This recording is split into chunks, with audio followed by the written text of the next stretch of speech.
सुत गोविंदास्तु जगत्पति देखेंगे तनियम प्रश्न तो अहम शरणम गतः। अथ श्री वाल्मीकि राम अथ श्रीमद् वाल्मीकि रामायण प्रथम खंड बालकांड त्रयस्त्रिंशः सर्गः। राजा कुशनाभ द्वारा कन्याओं के धैर्य एवं क्षमाशीलता की प्रशंसा, ब्रह्मदत्त की उत्पत्ति तथा उनके साथ कुशनाभ की कन्याओं का विवाह। ओम नमः शिवाय, ओम नमः शिवाय, ओम नमः शिवाय। ओम नमो भगवते वासुदेवाय। ओम देवकी सुत गोविंदास्तु जगत्पते देहि मे तनियम कृष्ण त्वाम अहम शरणम गतः। तस्य तद्वचनं श्रुत्वा कुशनाभस्य धीमितः शिरोभिश्चरणौ स्पृष्ट्वा कन्या सतं भासतो। वायुः सर्वात्मको राजन् प्रदर्शयितुमिच्छति अशुभं मार्गमास्थाय नाधर्मं प्रत्यवेक्षति। पितृमत्याः स्म भद्रं ते स्वच्छन्देनाभयं स्थिताः पितरं नो वृणीष्वत्वं यदि नो दास्यते तव। तेन पापानुबन्धेन वचनं न प्रतीक्षता एवं ब्रुवन्त्य सर्वा स्म वायुनाभिहता वृषं। तासां तु वचनं श्रुत्वा राजा परमधार्मिकः प्रत्युवाच महातेजाः कन्या सतमनुत्तमम्।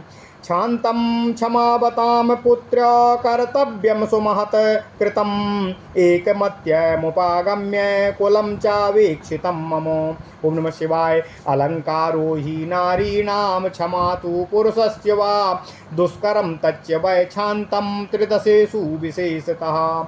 यादृशी वा क्षमा पुत्र्या सर्वासां विशेषतः। क्षमा दानं क्षमा सत्यं क्षमा यज्ञाश्च पुत्रिकाः क्षमा यशा क्षमा धर्मा क्षमायां विष्ठितं जगतो अभिसृज्य कन्या काकुस्थो राजा त्रिदश विक्रमाः।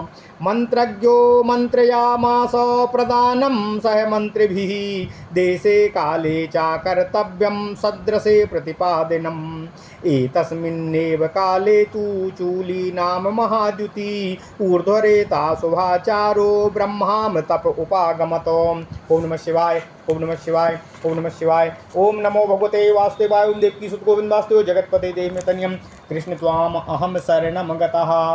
तपस्यन्तो मृषिं तत्र गन्धर्वीं पर्युपासते सोमदानां भद्रं ते उर्मिला तनया तदा। सा चातं प्रणता भूत्वा शुश्रूषणपरायणाः उवास काले धर्मिष्ठा तस्या तुष्टो भवद्गुरुः। सा चातां कालयोगेन प्रोवाच रघुनन्दन परितुष्टोऽस्मि भद्रं ते किं करोमि तव प्रियम्। ओम नमः शिवाय, ओम नमः शिवाय, ओम नमः शिवाय। परितुष्टं मुनिं ज्ञात्वा गन्धर्वी मधुरस्वरम् उवाच परं प्रीता वाक्यज्ञा वाक्यकोविदम्। लक्ष्म्या समुदितो ब्रह्मज्ञा ब्रह्मभूतो महातपा ब्राह्मेण तपसा युक्तं पुत्रमिच्छामि धार्मिकम्। अपातिश्चास्मि भद्रं ते भार्या चासी न कास्यचित् अब्राह्मेणोपगतायाश्च दातुमर्हसि मे सुतम्। तस्या प्रसन्नो ब्रह्मर्षिर्ददो ब्रह्मामनुत्तमं ब्रह्मदत्तो इति ख्यातं मानसं चूलिनः सुतं। सा राजा ब्रह्मदत्तस्तु पुरी मध्ये वसत तदा काम्पिल्यां परया लक्ष्म्या देवराजो यथा दिवम्।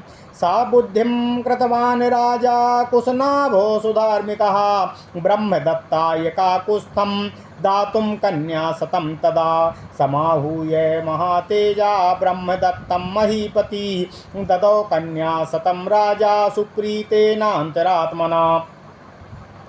यथाक्रमं तदा पाणिं जग्राह रघुनन्दनं ब्रह्मदत्तो महीपालास्तासां देवापतिर्यथा। स्पृष्टमात्रे तदा पाणो विकुब्जा विगतज्वरा युक्तं परमया लक्ष्म्या बभौ कन्या सतं तदा। सा दृष्ट्वा वायुना मुक्ता कुशनाभो महीपतिः बभूव परं प्रीतो हर्षं लेभे पुनः पुनः। क्रतोद्वाहं तु राजानं ब्रह्मदत्तं महीपतिं सदारं प्रेषयामास सोपाध्याय गणं तदा। ओम नमः शिवाय, ओम नमः शिवाय। सोमदापि सुतं दृष्ट्वा पुत्रस्य सादृशीं क्रियां यथा न्यायं च गन्धर्वीश्रूशास्ता प्रत्यनन्दन स्पृष्ट्वा चाता कन्याकुशनाभं प्राशस्य च। ओम नमः शिवाय, ओम नमः शिवाय, ओम नमः शिवाय। ओम नमो भगवते वासुदेवाय। ओम देवकी सुत गोविंद वासुदेव जगत्पते देहि मे तनयम् कृष्ण त्वाम अहम शरणं गतः। ओम नमः शिवाय, ओम नमः शिवाय, ओम नमः शिवाय।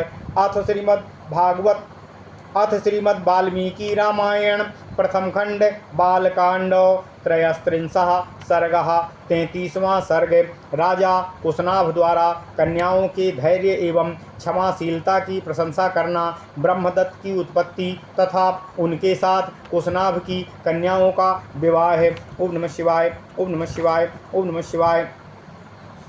नारद जी कहते हैं, हे ऋषियों, वायुदेव द्वारा शापित पुत्रियां जब राजा के घर आईं तो उन्होंने पूरा वृत्तांत अपने पिता से निवेदन किया। पिता द्वारा उन कन्याओं की क्षमाशीलता की प्रशंसा की गई और बुद्धिमान महाराजा कुशनाभ उनके वचन को सुनकर उन सभी 100 कन्याओं के पिता के चरणों में सिर रखकर प्रणाम किया और इस प्रकार कहा, हे राजन, सर्वत्र संचार करने वाले वायुदेव अशुभ मार्ग का अवलंबन करके हम पर बलात्कार करना चाहते थे। वे धर्म पर उनकी दृष्टि नहीं थी। हमने उनसे कहा, हे देव, आपका कल्याण हो, हमारे पिता विद्यमान हैं, हम स्वच्छंद नहीं हैं। आप पिताजी के पास जाकर हमारा वरण कीजिए। यदि वे हमें आपको सौंप देंगे तो हम आपके ही हो जाएंगे। परंतु उनका मन तो पाप भाव से बंधा हुआ था। उन्होंने हमारी बात नहीं मानी। हम सब बहनें ये ही धर्म संगत बातें कह रही थीं तो भी उन्होंने हमें गहरा आघात पहुंचाते हुए बिना अपराध के ही हमें कुबड़पन की पीड़ा दे दी। उनकी बात सुनकर परम धर्मात्मा महातेजस्वी राजा ने उन अपनी परम उत्तम 100 कन्याओं को इस प्रकार उत्तर दिया, हे पुत्रियों, क्षमाशील महापुरुष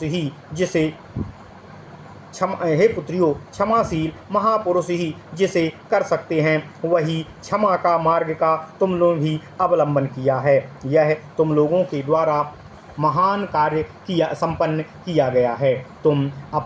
तुम सबने एक मत होकर जो मेरे कुल की मर्यादा की दृष्टि को बनाए रखा है, काम भाव को अपने मन में स्थान नहीं दिया, यह भी तुमने बहुत ही बड़ा कर्म किया है। स्त्री हो या पुरुष, उसके लिए क्षमा ही सबसे बड़ा आभूषण है। हे पुत्रियों, तुम सब लोगों ने समान रूप से जैसी क्षमा और सहिष्णुता प्रदर्शित की है, वह विशेषता देवताओं के लिए भी दुष्कर है। हे पुत्रियों, क्षमा दान है, क्षमा सत्य है, क्षमा यज्ञ है, क्षमा यश है और क्षमा ही धर्म है। क्षमा पर ही यह संपूर्ण जगत टिका हुआ है। काकुस्थ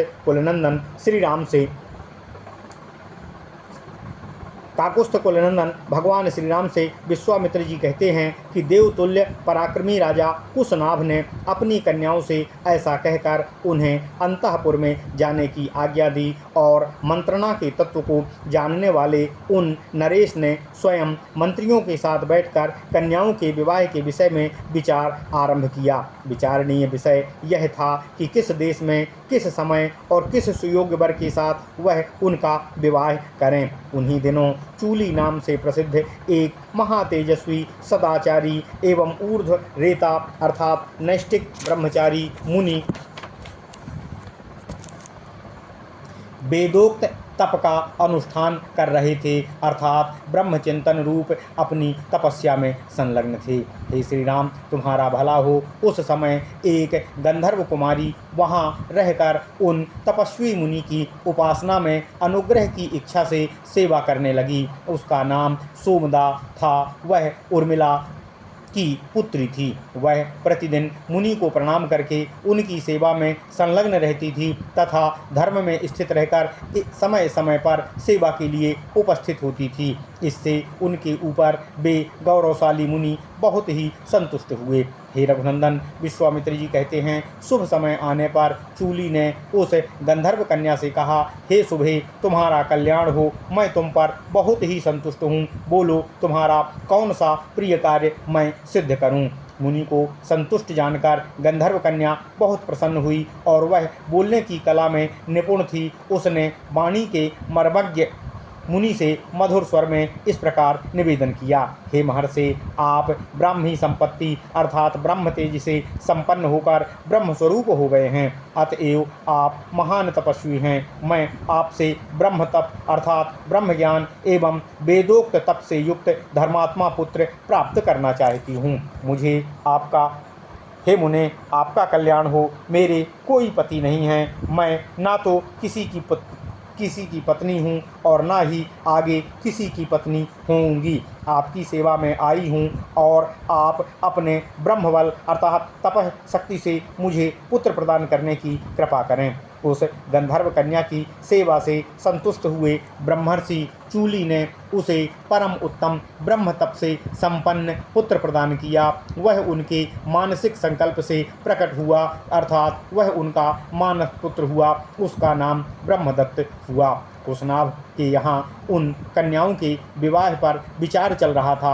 उस समय राजा ब्रह्मदत्त उत्तम लक्ष्मी से संपन्न हो काम्पिल्या नामक नगरी में उसी तरह निवास करते थे जैसे स्वर्ग की अमरावती पुरी में देवराज इंद्र जी निवास करते हैं। हे काकुस्थ कुलभूषण भगवान श्री राम, विश्वामित्र जी कहते हैं, तब परम धर्मात्मा राजा कुशनाभ ने ब्रह्मदत्त के साथ अपनी 100 कन्याओं को ब्याह देने का निश्चय किया। महातेजस्वी भूपाल राजा कुशनाभ ने ब्रह्मदत्त को आमंत्रित किया। अत्यंत प्रसन्न चित्त से उन्हें अपनी 100 कन्याओं को समर्पित किया।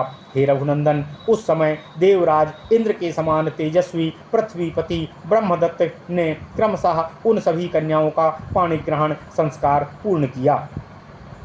विवाह काल में उन कन्याओं के हाथों का ब्रह्मदत्त ने हाथ से स्पर्श होते ही वे सभी कन्याएं कुब्जत्व दोष से रहित होकर निरोग तथा उत्तम शोभा से संपन्न सौंदर्यशाली प्रतीत होने लगीं। बात रोग के रूप में आए हुए वायुदेव ने उन कन्याओं को छोड़ दिया। यह देख पृथ्वीपति राजा कुशनाभ बड़े ही प्रसन्न हुए और बारंबार हर्ष का अनुभव करने लगे। भूपाल राजा ब्रह्मदत्त का विवाह कार्य संपूर्ण हो जाने पर महाराज कुशनाभ ने उन्हें पत्नियों तथा पुरोहित सहित आदरपूर्वक वहां से विदा किया। गंधर्वी सोमदत्त ने अपने पुत्र को उनके योग्य विवाह संबंध को देखकर अपनी पुत्र वधुओं का यथोचित रूप से अभिनंदन किया। उसने एक एक करके उन सभी राजकन्याओं को हृदय से लगाया और महाराज कुशनाभ की सहायता करके वहां से प्रस्थान किया। ओम नमः शिवाय। इत्यर्थे श्रीमद् रामायणे वाल्मीकिये आदिकाव्ये बालकांडे 33 सर्गः। इस प्रकार श्री वाल्मीकि निर्मित अर्थ रामायण आदि काव्य के बालकांड में 33वां सर्ग पूर्ण हुआ। ओम नमः शिवाय, ओम नमः शिवाय, ओम नमः शिवाय।